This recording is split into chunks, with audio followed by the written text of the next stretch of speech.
Hey, I'm Dave Pryor. Thanks for watching this video. This is going to be a quick overview of my Certified Scrum Master training, and I'm glad you're watching it. I think it's really important when you're going to make that step of taking a CSM that you find an instructor that is right for you. We all have different ways of teaching this. We have the same learning objectives, but we all have a different style and bring a different spin to how we approach the accountability of Scrum Master, right? For me, this job is more than anything else all about social engineering.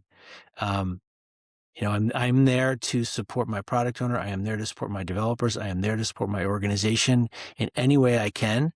Nobody reports to me, and I still want people to do stuff. So how do I get them to want what I want them to want without telling them what I want them to want? It's like one big Jedi mind trick.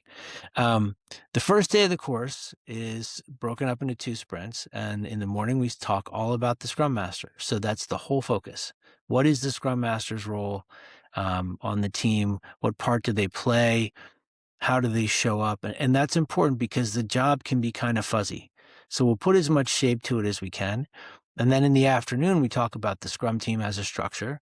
We talk about the product owner and the developer. So we cover all the accountabilities. And then we dig into the artifacts. So by the end of the first day, you will understand what are all the accountabilities or roles on the Scrum team and what are the things that they produce. The thing that we haven't covered that might give you a little bit of a headache on the first day is how do those things fit together? So that's what we fix on the morning of the second day. In sprint 3, we walk through a sprint from beginning to end. We go through each event. We talk about what each accountability does, when they show up, why they show up, how they show up, what the inputs and outputs are. There are activities or case studies, discussions for each of the events that occur. And then in the 4th sprint, we focus on more advanced topics. How do you coach the organization? How do you coach the product owner? How do you coach the developers? What do you do with impediments? We talk about estimation. So if you're curious about estimation, we'll spend a good bit of time on that. And we'll also talk about the CSM exam, how to prepare for that, make sure you're totally ready. We will cover everything that you need to know for that exam in the class. Make sure you're all sorted out for it. And that's it. It's a good 2 days. It's a very intense 2 days. In terms of my style of teaching in my CSM class, it's very conversational. So there's a lot of stories. There's a fair bit of lecture on the first day. The second day is kind of mixed up, half and half exercises. But a lot of those exercises are us just having conversations and debates, kind of talking through it. My approach to covering the material is the stuff is hard enough.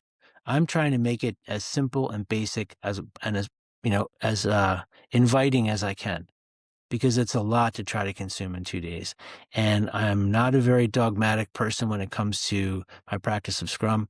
I use what works. I borrow from Kanban, I borrow from Extreme Programming, I borrow from the PMBOK when I do it. I want to get stuff done. And I want to help you figure out how to get stuff done. And along the way, I will share all of the stupid things that I have done that have been sort of self-defeating. I've made lots of mistakes so that you don't have to. But you should leave with a practical sense of how to do this job of being a Scrum Master. You should be ready for the exam and ready to get on your journey. So if you have any questions, please reach out. I hope to see you in class. Thanks for watching.